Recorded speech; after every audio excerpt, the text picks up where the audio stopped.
Hey my neighbors, it's Rain Yuri, better known as Rainy, yes, like a rainy day, and you're watching my channel Homes to Investments.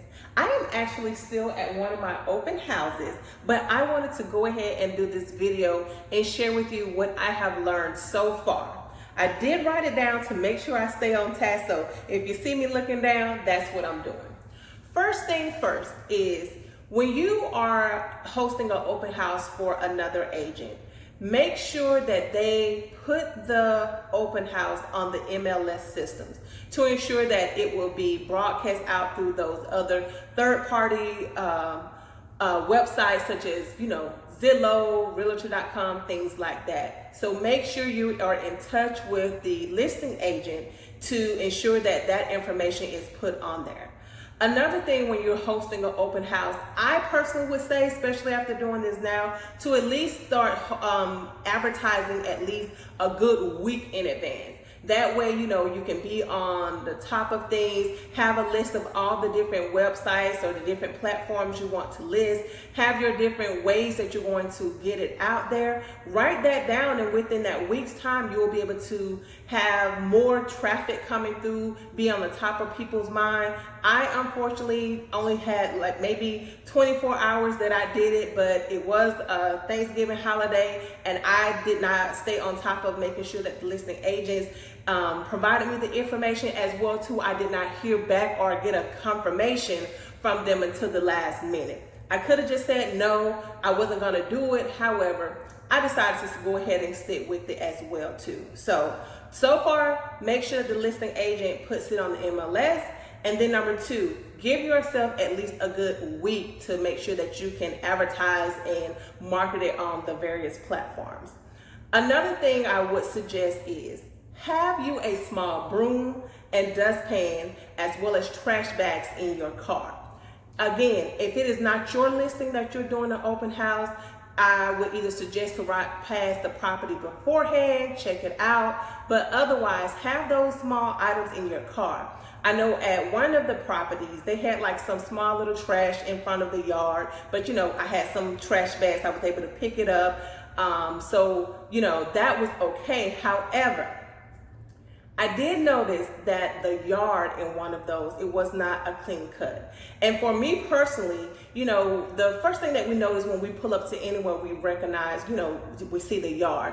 So I would highly recommend, if you are a listing agent or you can talk to the listing agent, to make sure that the yard is presentable when you are about to do an open house.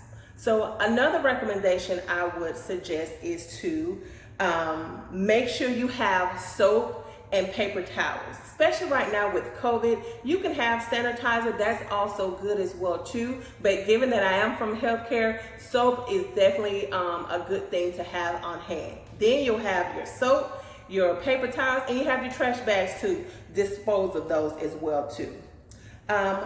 Would I do 2 open houses going forward on the same day? I absolutely would, especially now that I have a routine or have an understanding of what's going to be required to. I absolutely would.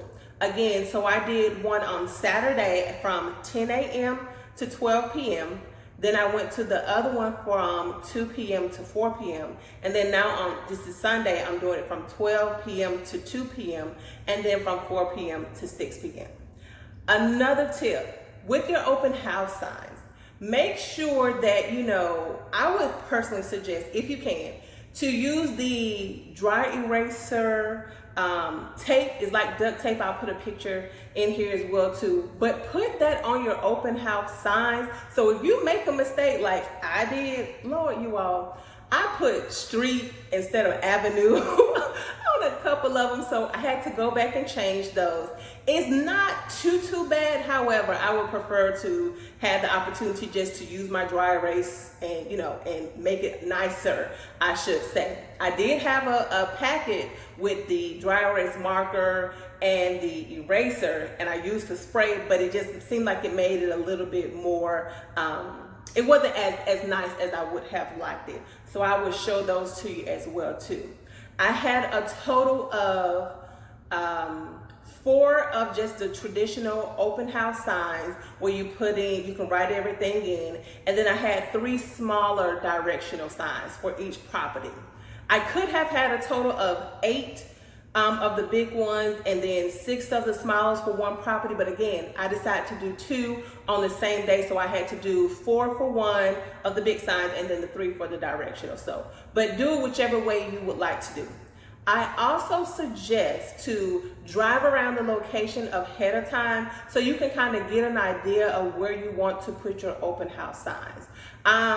My husband came with me both days, so he was able to kind of help me decide, okay, yes, let's put it here, or no, let's put it there. So that was a big help, but definitely I would recommend to drive around the location first, check it out, and then put your signs out so it can kind of help drive traffic. So far, I would say a total, I'm going to count them, okay? I'm going to count them as 3 people over the weekend for my open house. It was a lady that actually just stopped by and was asking more information. She didn't come in. However, I provided her with a card and I'll follow up with her. Her son is actually looking to buy a home, so that's one. I had someone that drove by. He actually saw the yard. He owns a lawn service and mentioned that his mom wants to get out of the home she's in, wants to downsize. So I told him that I can not only help her sell the house, but find her another house. So I did have his contact information, so I follow up with him. And then I had someone else come by, and after she heard the pricing of the home, she did mention it was out of her budget. However, she has some land and she wants to do a custom built home. So I provided her with my card as well too. So I'll be following up with those 3. I'm still at the first one. I'll be getting ready to close everything down to go on to the next one.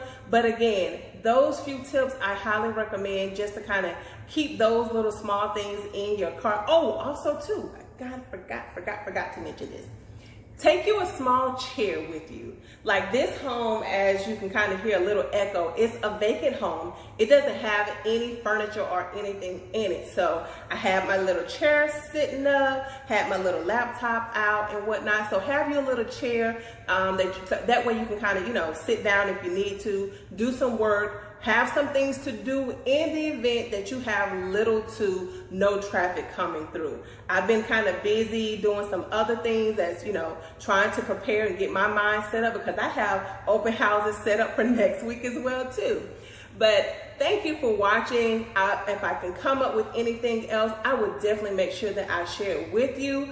Again, this is my first open house. I'm actually excited, learned a lot of things, and as I continue to learn, I'll share it with you. Until next time, see you later and be safe. Bye.